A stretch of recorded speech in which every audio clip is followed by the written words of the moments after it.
Part 3. A Case of Identity. "My dear fellow," said Sherlock Holmes, as we sat on either side of the fire in his lodgings at Baker Street, "life is infinitely stranger than anything which the mind of man could invent. We would not dare to conceive the things which are really mere commonplaces of existence.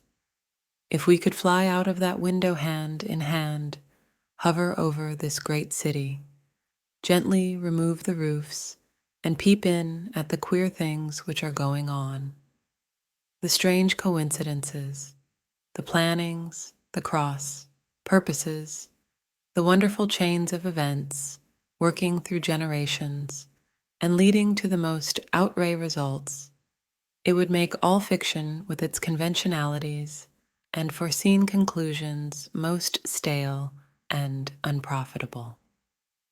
"And yet I am not convinced of it," I answered.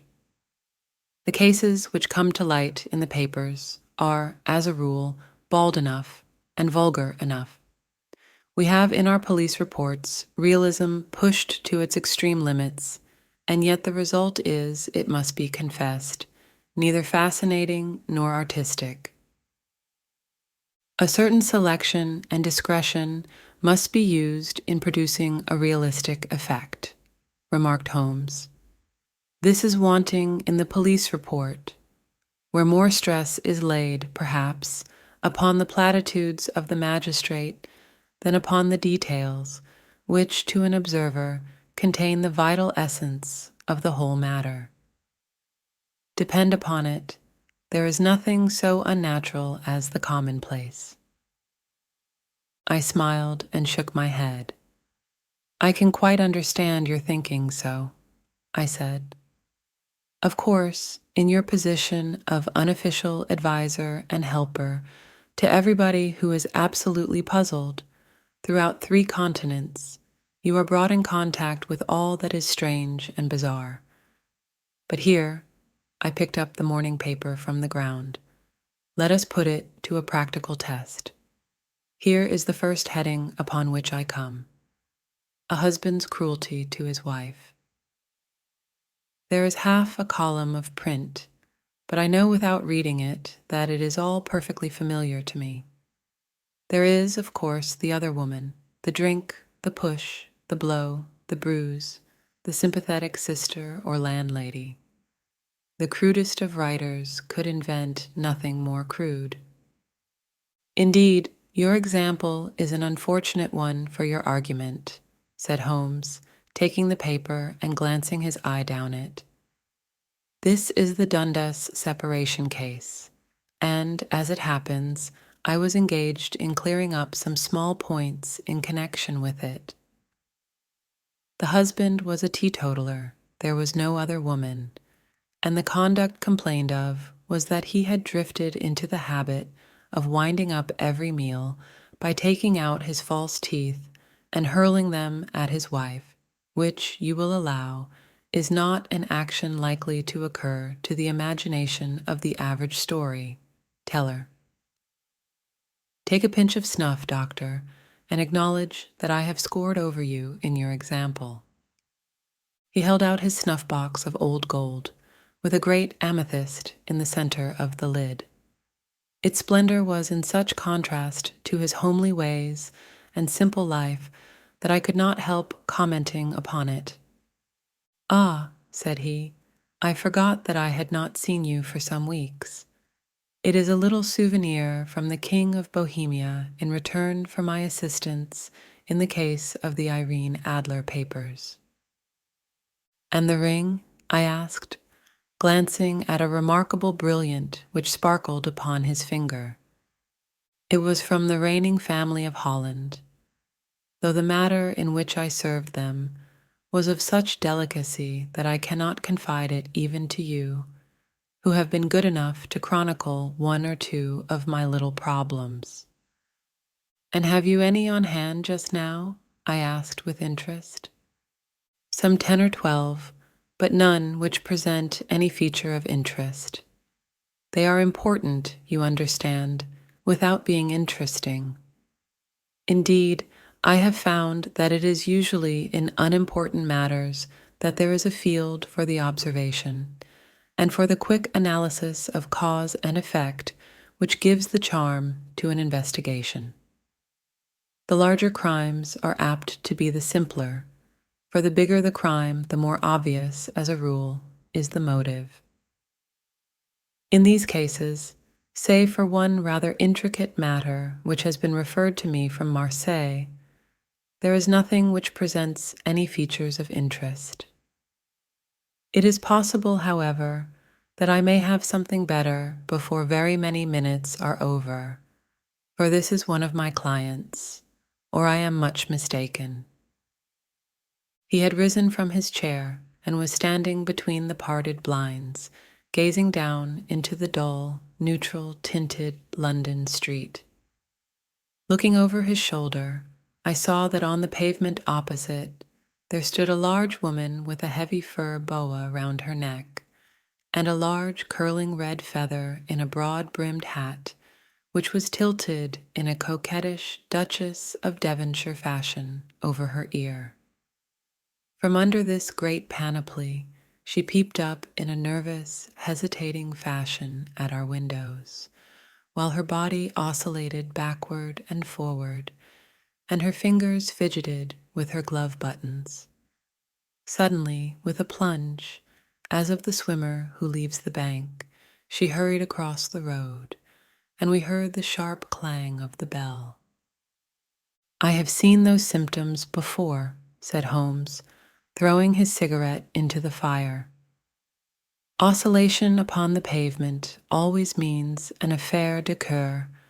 She would like advice, but is not sure that the matter is not too delicate for communication. And yet even here we may discriminate. When a woman has been seriously wronged by a man, she no longer oscillates, and the usual symptom is a broken bell wire. Here we may take it that there is a love matter, but that the maiden is not so much angry as perplexed or grieved. But here she comes in person to resolve our doubts."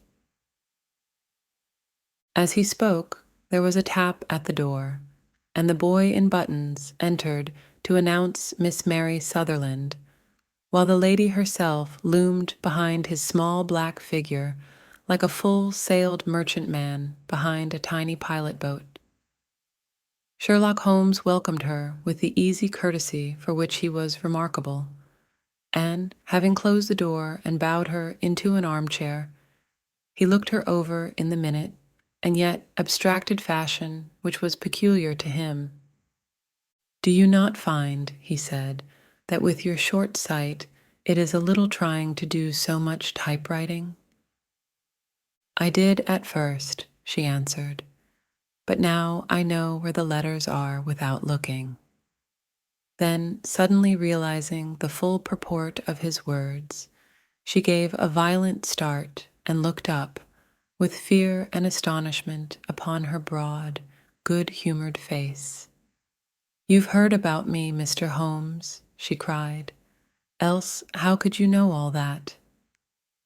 "Never mind," said Holmes, laughing. "It is my business to know things. Perhaps I have trained myself to see what others overlook. If not, why should you come to consult me?" "I came to you, sir, because I heard of you from Mrs. Etheridge, whose husband you found so easy when the police and everyone had given him up for dead. Oh, Mr. Holmes, I wish you would do as much for me.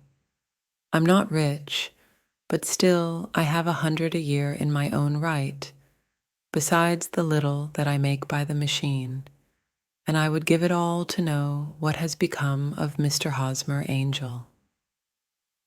"Why did you come away to consult me in such a hurry?" asked Sherlock Holmes, with his fingertips together and his eyes to the ceiling. Again, a startled look came over the somewhat vacuous face of Miss Mary Sutherland.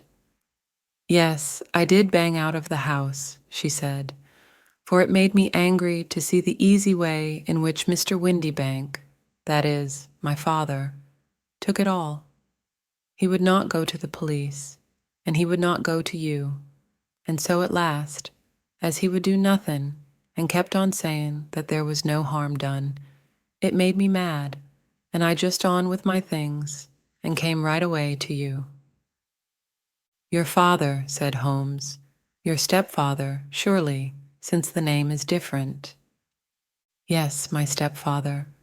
I call him father, though it sounds funny too, for he is only 5 years and 2 months older than myself.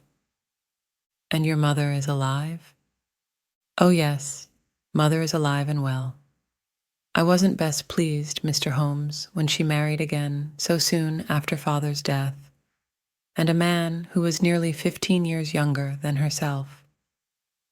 Father was a plumber in the Tottenham Court Road, and he left a tidy business behind him, which mother carried on with Mr. Hardy, the foreman. But when Mr. Windibank came, he made her sell the business, for he was very superior, being a traveler in wines. They got £4,700 for the goodwill and interest, which wasn't near as much as father could have got if he had been alive. I had expected to see Sherlock Holmes impatient under this rambling and inconsequential narrative, but on the contrary, he had listened with the greatest concentration of attention. Your own little income, he asked, does it come out of the business? Oh no, sir. It is quite separate, and was left me by my Uncle Ned in Auckland.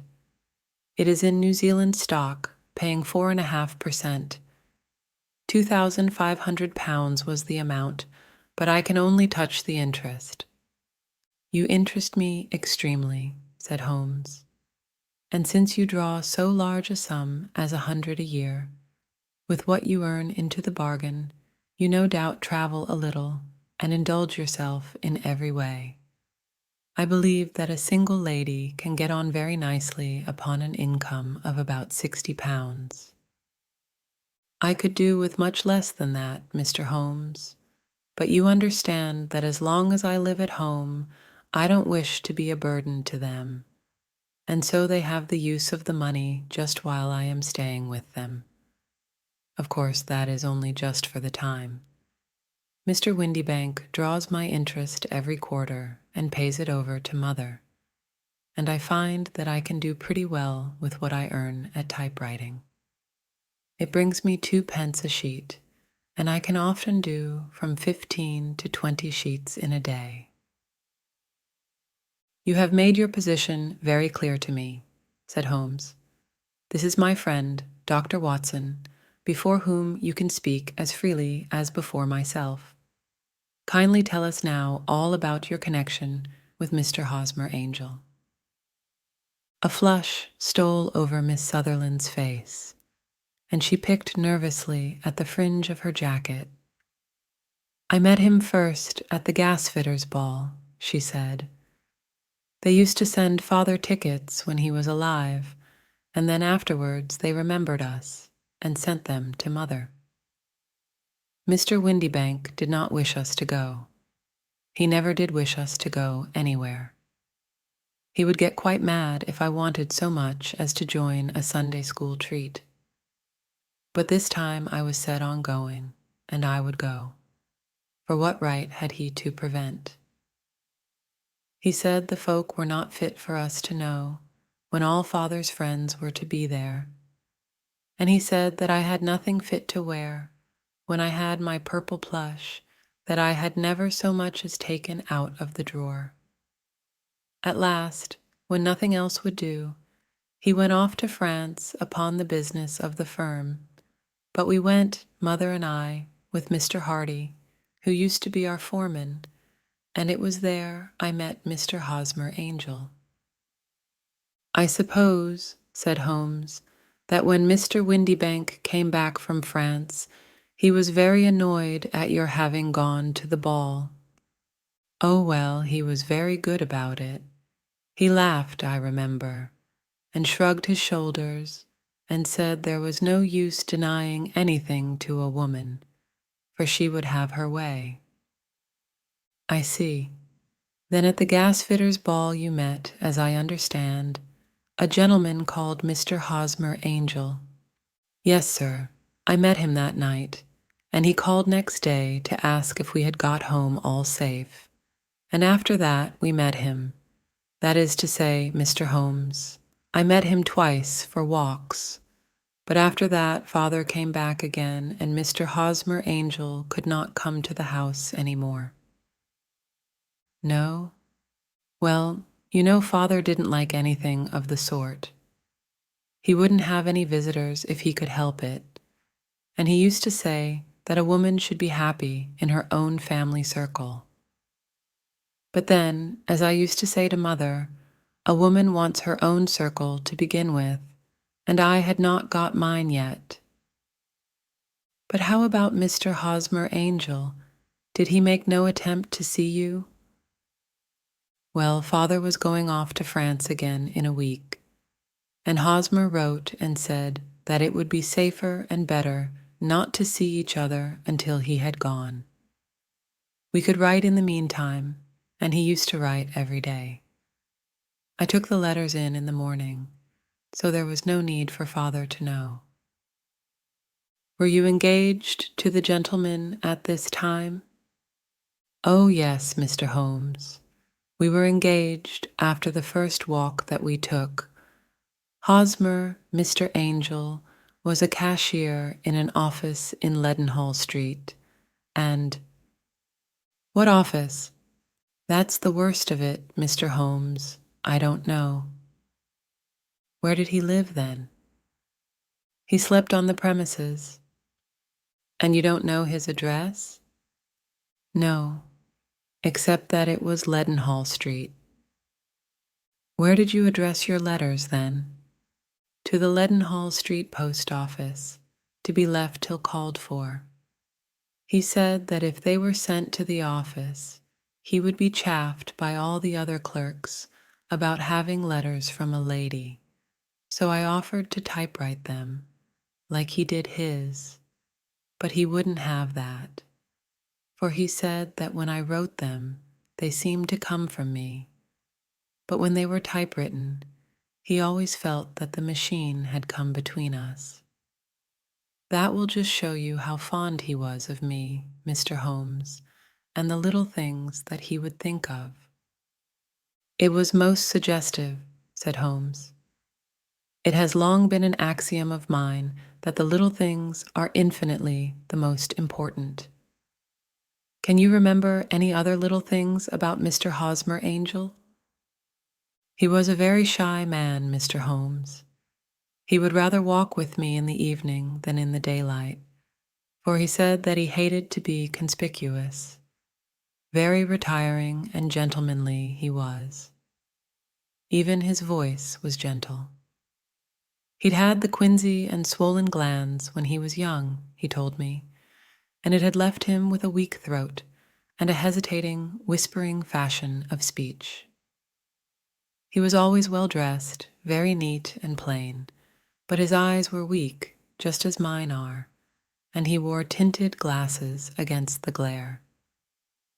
Well, and what happened when Mr. Windibank, your stepfather, returned to France? Mr. Hosmer Angel came to the house again and proposed that we should marry before father came back. He was in dreadful earnest and made me swear, with my hands on the testament, that whatever happened, I would always be true to him. Mother said he was quite right to make me swear, and that it was a sign of his passion. Mother was all in his favor from the first, and was even fonder of him than I was. Then, when they talked of marrying within the week, I began to ask about father, but they both said never to mind about father, but just to tell him afterwards, and Mother said she would make it all right with him. I didn't quite like that, Mr. Holmes. It seemed funny that I should ask his leave, as he was only a few years older than me. but I didn't want to do anything on the sly, so I wrote to Father at Bordeaux, where the company has its French offices. But the letter came back to me on the very morning of the wedding. It missed him then? Yes, sir, for he had started to England just before it arrived. Ha! That was unfortunate. Your wedding was arranged, then, for the Friday. Was it to be in church? Yes, sir, but very quietly. It was to be at St. Saviour's, near King's Cross, and we were to have breakfast afterwards at the St. Pancras Hotel. Hosmer came for us in a hansom, but as there were two of us, he put us both into it and stepped himself into a four-wheeler, which happened to be the only other cab in the street. We got to the church first, and when the four-wheeler drove up, we waited for him to step out, but he never did. And when the cabman got down from the box and looked, there was no one there. The cabman said that he could not imagine what had become of him, for he had seen him get in with his own eyes. That was last Friday, Mr. Holmes, and I have never seen or heard anything since then to throw any light upon what became of him. It seems to me that you have been very shamefully treated, said Holmes. Oh, no, sir. He was too good and kind to leave me so. Why, all the morning he was saying to me that, whatever happened, I was to be true, and that even if something quite unforeseen occurred to separate us, I was always to remember that I was pledged to him and that he would claim his pledge sooner or later. It seemed strange talk for a wedding morning, but what has happened since gives a meaning to it. Most certainly it does. Your own opinion is, then, that some unforeseen catastrophe has occurred to him? Yes, sir. I believe that he foresaw some danger, or else he would not have talked so. And then I think that what he foresaw happened. But you have no notion as to what it could have been? None. One more question. How did your mother take the matter? She was angry and said that I was never to speak of the matter again. And your father? Did you tell him? Yes, and he seemed to think with me that something had happened and that I should hear of Hosmer again. As he said, what interest could anyone have in bringing me to the doors of the church and then leaving me? Now, if he had borrowed my money, or if he had married me and got my money settled on him, there might be some reason, but Hosmer was very independent about money and never would look at a shilling of mine. And yet, what could have happened, and why could he not write? Oh, it drives me half mad to think of it, and I can't sleep a wink at night. She pulled a little handkerchief out of her muff and began to sob heavily into it. I shall glance into the case for you, said Holmes, rising, and I have no doubt that we shall reach some definite result. Let the weight of the matter rest upon me now, and do not let your mind dwell upon it further. Above all, try to let Mr. Hosmer Angel vanish from your memory, as he has done from your life. Then you don't think I'll see him again? I fear not. Then what has happened to him? You will leave that question in my hands. I should like an accurate description of him and any letters of his which you can spare. I advertised for him in last Saturday's Chronicle, said she. Here is the slip, and here are 4 letters from him. Thank you, and your address? Number 31 Lion Place, Camberwell. Mr. Angel's address you never had, I understand. Where is your father's place of business? He travels for Westhouse and Marbank, the great claret importers of Fenchurch Street. Thank you. You have made your statement very clearly. You will leave the papers here, and remember the advice which I have given you. Let the whole incident be a sealed book, and do not allow it to affect your life. You are very kind, Mr. Holmes, but I cannot do that. I shall be true to Hosmer. He shall find me ready when he comes back. For all the preposterous hat and the vacuous face, there was something noble in the simple faith of our visitor which compelled our respect. She laid her little bundle of papers upon the table and went her way, with a promise to come again whenever she might be summoned. Sherlock Holmes sat silent for a few minutes, with his fingertips still pressed together, his legs stretched out in front of him, and his gaze directed upward to the ceiling.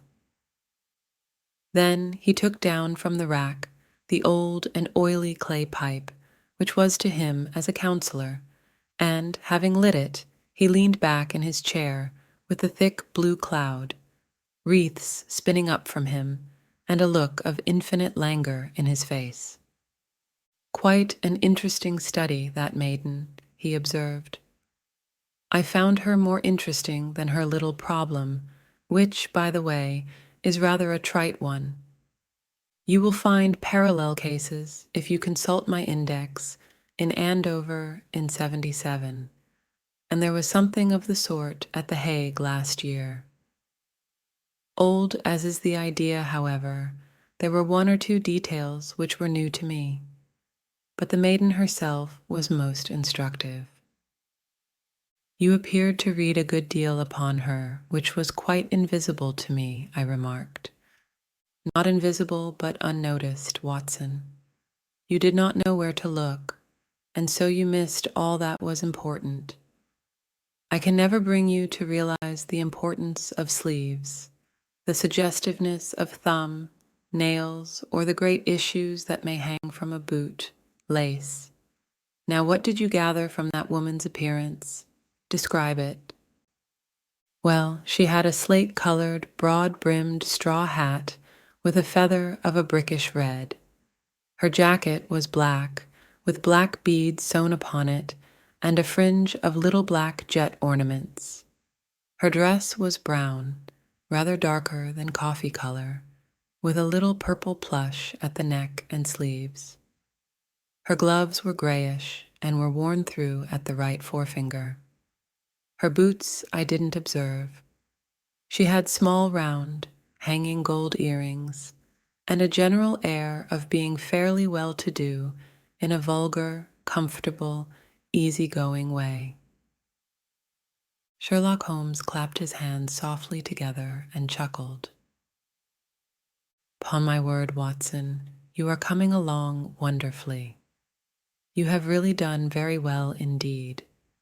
It is true that you have missed everything of importance, but you have hit upon the method, and you have a quick eye for color. Never trust to general impressions, my boy, but concentrate yourself upon details. My first glance is always at a woman's sleeve. In a man, it is perhaps better first to take the knee of the trouser. As you observe, this woman had plush upon her sleeves, which is a most useful material for showing traces. The double line a little above the wrist, where the typewriter presses against the table, was beautifully defined. The sewing machine of the hand type leaves a similar mark, but only on the left arm, and on the side of it farthest from the thumb, instead of being right across the broadest part, as this was. I then glanced at her face, and, observing the dint of a pince-nez at either side of her nose, I ventured a remark upon short sight and typewriting, which seemed to surprise her. It surprised me. But surely it was obvious. I was then much surprised and interested on glancing down to observe that, though the boots which she was wearing were not unlike each other, they were really odd ones. the one having a slightly decorated toe cap, and the other a plain one.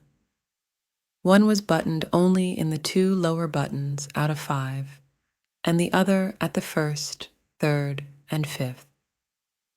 Now, when you see that a young lady, otherwise neatly dressed, has come away from home with odd boots, half-buttoned, it is no great deduction to say that she came away in a hurry. "And what else?" I asked, keenly interested, as I always was, by my friend's incisive reasoning.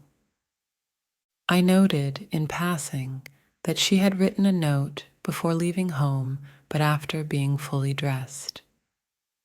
You observed that her right glove was torn at the forefinger, but you did not apparently see that both glove and finger were stained with violet ink. She had written in a hurry and dipped her pen too deep. It must have been this morning, or the mark would not remain clear upon the finger. All this is amusing, though rather elementary, but I must go back to business, Watson. Would you mind reading me the advertised description of Mr. Hosmer Angel? I held the little printed slip to the light. "Missing," it said, "on the morning of the 14th, a gentleman named Hosmer Angel, about 5 ft. 7 in height, strongly built, sallow complexion, black hair, a little bald in the center, bushy black side, whiskers and mustache, tinted glasses, slight infirmity of speech. Was dressed, when last seen, in black frock, coat faced with silk, black waistcoat, gold Albert chain, and gray Harris tweed trousers, with brown gaiters over elastic, sided boots. Known to have been employed in an office in Leadenhall Street. Anybody bringing?" "That will do," said Holmes. "As to the letters," he continued, glancing over them, "they are very commonplace. Absolutely no clue in them to Mr. Angel, save that he quotes Balzac once. There is one remarkable point, however, which will no doubt strike you." "They are typewritten," I remarked. "Not only that, but the signature is typewritten. Look at the neat little Hosmer Angel at the bottom. There is a date, you see, but no superscription except Leadenhall Street, which is rather vague. The point about the signature is very suggestive. In fact, we may call it conclusive." "Of what?" "My dear fellow, is it possible you do not see how strongly it bears upon the case?" I cannot say that I do, unless it were that he wished to be able to deny his signature if an action for breach of promise were instituted. No, that was not the point. However, I shall write 2 letters, which should settle the matter. One is to a firm in the city, the other is to the young lady's stepfather, Mr. Windibank, asking him whether he could meet us here at 6 o'clock tomorrow evening. It is just as well that we should do business with the male relatives. And now, Doctor, we can do nothing until the answers to those letters come, so we may put our little problem upon the shelf for the interim. I had had so many reasons to believe in my friend's subtle powers of reasoning and extraordinary energy in action that I felt that he must have some solid grounds for the assured and easy demeanor with which he treated the singular mystery which he had been called upon to fathom. Once only had I known him to fail, in the case of the King of Bohemia and of the Irina Adler photograph. But when I looked back to the weird business of the sign of 4, and the extraordinary circumstances connected with the study in scarlet, I felt that it would be a strange tangle indeed, which he could not unravel. I left him then, still puffing at his black clay pipe, with the conviction that when I came again on the next evening, I would find that he held in his hands all the clues which would lead up to the identity of the disappearing bridegroom of Miss Mary Sutherland. A professional case of great gravity was engaging my own attention at the time, and the whole of next day I was busy at the bedside of the sufferer. It was not until close upon 6 o'clock that I found myself free and was able to spring into a hansom and drive to Baker Street, half afraid that I might be too late to assist at the denouement of the little mystery.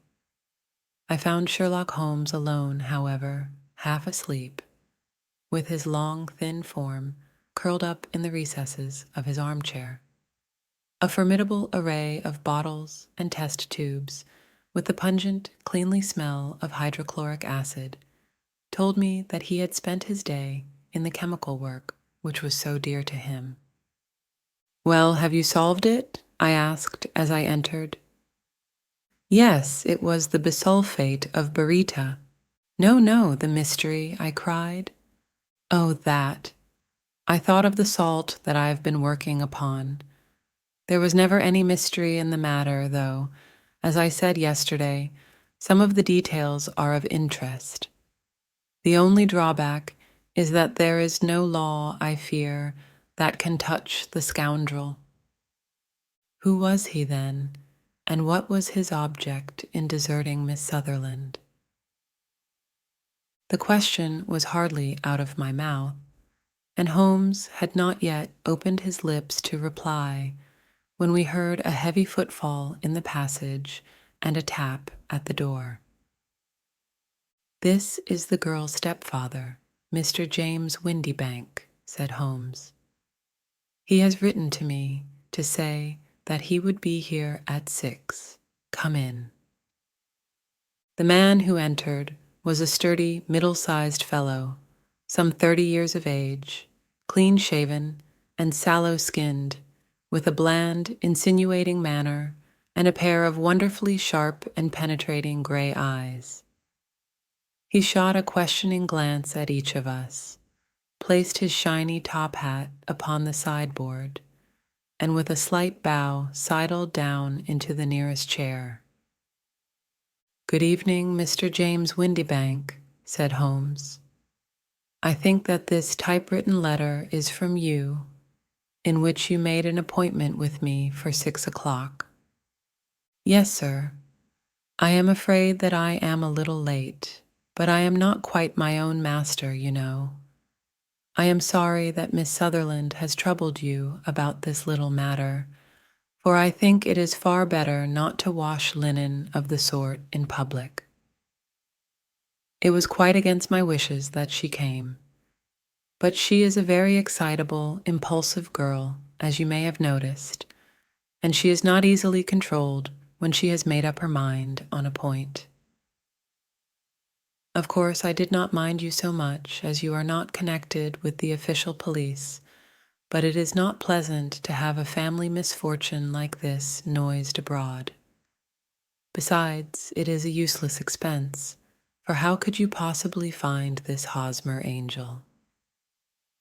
"On the contrary," said Holmes quietly, "I have every reason to believe that I will succeed in discovering Mr. Hosmer Angel." Mr. Windibank gave a violent start and dropped his gloves. "I am delighted to hear it," he said. "It is a curious thing," remarked Holmes, "that a typewriter has really quite as much individuality as a man's handwriting. Unless they are quite new, no two of them write exactly alike. Some letters get more worn than others, and some wear only on one side. Now, you remark in this note of yours, Mr. Windibank, that in every case there is some little slurring over of the E and a slight defect in the tail of the R. There are 14 other characteristics, but those are the more obvious. We do all our correspondence with this machine at the office, and no doubt it is a little worn," our visitor answered, glancing keenly at Holmes with his bright little eyes. "And now I will show you what is really a very interesting study, Mr. Windibank," Holmes continued. "I think of writing another little monograph some of these days on the typewriter and its relation to crime. It is a subject to which I have devoted some little attention. I have here 4 letters which purport to come from the missing man. They are all typewritten. In each case, not only are the E's slurred and the R's tailless, but you will observe, if you care to use my magnifying lens, that the 14 other characteristics to which I have alluded are there as well." Mr. Windibank sprang out of his chair and picked up his hat.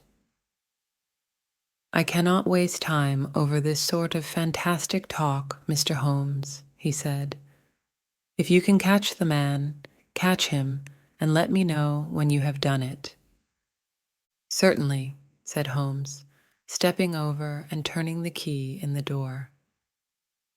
"I let you know, then, that I have caught him." "What? Where?" shouted Mr. Windibank, turning white to his lips and glancing about him like a rat in a trap. "Oh, it won't do. Really, it won't," said Holmes suavely. "There is no possible getting out of it, Mr. Windibank. It is quite too transparent, and it was a very bad compliment when you said that it was impossible for me to solve so simple a question. That's right. Sit down and let us talk it over." Our visitor collapsed into a chair with a ghastly face and a glitter of moisture on his brow. It's not actionable," he stammered. "I am very much afraid that it is not. But between ourselves, Windibank, it was as cruel and selfish and heartless a trick in a petty way as ever came before me. Now let me just run over the course of events, and you will contradict me if I go wrong." The man sat huddled up in his chair, with his head sunk upon his breast, like one who is utterly crushed. Holmes stuck his feet up on the corner of the mantelpiece, and, leaning back with his hands in his pockets, began talking, rather to himself, as it seemed, than to us. "The man married a woman very much older than himself for her money," said he, "and he enjoyed the use of the money of the daughter as long as she lived with them. It was a considerable sum for people in their position, and the loss of it would have made a serious difference. It was worth an effort to preserve it. The daughter was of a good, amiable disposition, but affectionate and warm-hearted in her ways, so that it was evident that with her fair personal advantages and her little income, she would not be allowed to remain single long. Now her marriage would mean, of course, the loss of 100 a year. So what does her stepfather do to prevent it? He takes the obvious course of keeping her at home and forbidding her to seek the company of people of her own age. But soon he found that that would not answer forever.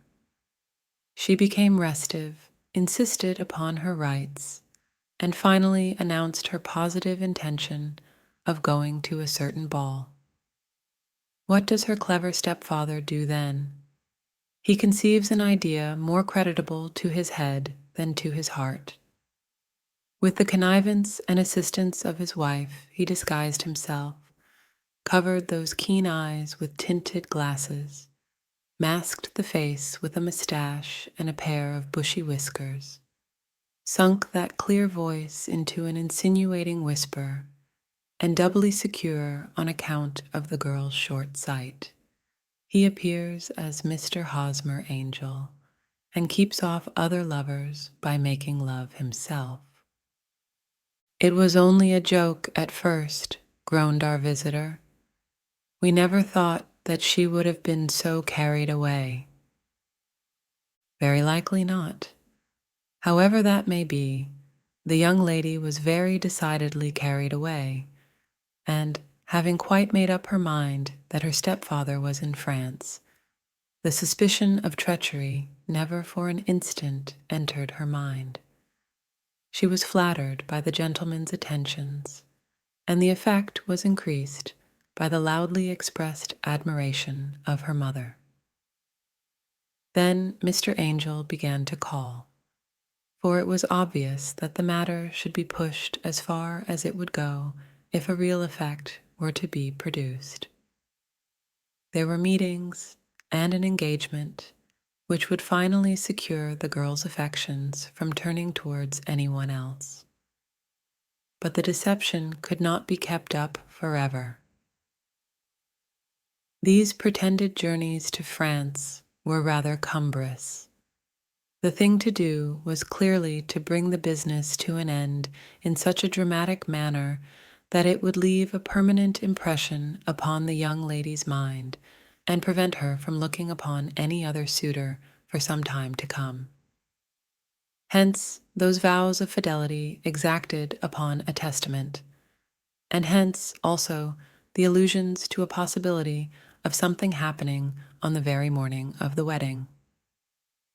James Windibank wished Miss Sutherland to be so bound to Hosmer Angel, and so uncertain as to his fate, that for 10 years to come, at any rate, she would not listen to another man. As far as the church door he brought her, and then, as he could go no farther, he conveniently vanished away by the old trick of stepping in at one door of a four-wheeler and out at the other.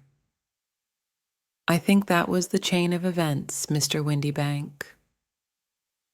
Our visitor had recovered something of his assurance while Holmes had been talking, and he rose from his chair now with a cold sneer upon his pale face. "It may be so, or it may not, Mr. Holmes," said he. "But if you are so very sharp, you ought to be sharp enough to know that it is you who are breaking the law now, and not me. I have done nothing actionable from the first, but as long as you keep that door locked, you lay yourself open to an action for assault and illegal constraint. The law cannot, as you say, touch you," said Holmes, unlocking and throwing open the door, "yet there never was a man who deserved punishment more. If the young lady has a brother or a friend, he ought to lay a whip across your shoulders. By Jove," he continued, flushing up at the sight of the bitter sneer upon the man's face, "it is not part of my duties to my client, but here's a hunting crop handy, and I think I shall just treat myself to—" He took 2 swift steps to the whip, but before he could grasp it, there was a wild clatter of steps upon the stairs. The heavy hall door banged, and from the window we could see Mr. James Windibank running at the top of his speed down the road. "There's a cold-blooded scoundrel," said Holmes, laughing, as he threw himself down into his chair once more. "That fellow will rise from crime to crime until he does something very bad and ends on a gallows. The case has, in some respects, been not entirely devoid of interest. I cannot now entirely see all the steps of your reasoning," I remarked. "Well, of course it was obvious from the first that this Mr. Hosmer Angel must have some strong object for his curious conduct, and it was equally clear that the only man who really profited by the incident, as far as we could see, was the stepfather. Then the fact that the 2 men were never together, but that the one always appeared when the other was away, was suggestive. So were the tinted spectacles and the curious voice, which both hinted at a disguise, as did the bushy whiskers. My suspicions were all confirmed by his peculiar action in typewriting his signature, which, of course, inferred that his handwriting was so familiar to her that she would recognize even the smallest sample of it. You see all these isolated facts, together with many minor ones, all pointed in the same direction. And how did you verify them? Having once spotted my man, it was easy to get corroboration. I knew the firm for which this man worked.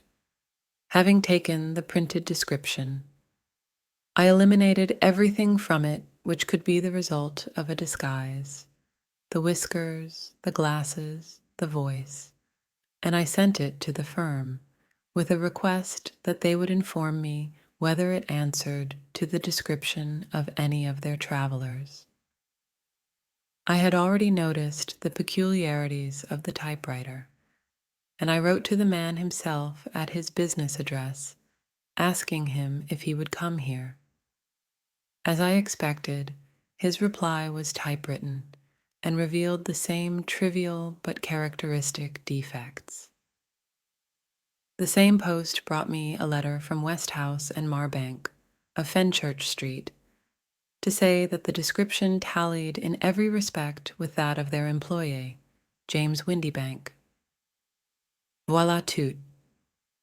And Miss Sutherland? If I tell her, she will not believe me. You may remember the old Persian saying, "There is danger for him who taketh the tiger cub, and danger also for whoso snatches a delusion from a woman." There is as much sense in Hafiz as in Horace, and as much knowledge of the world.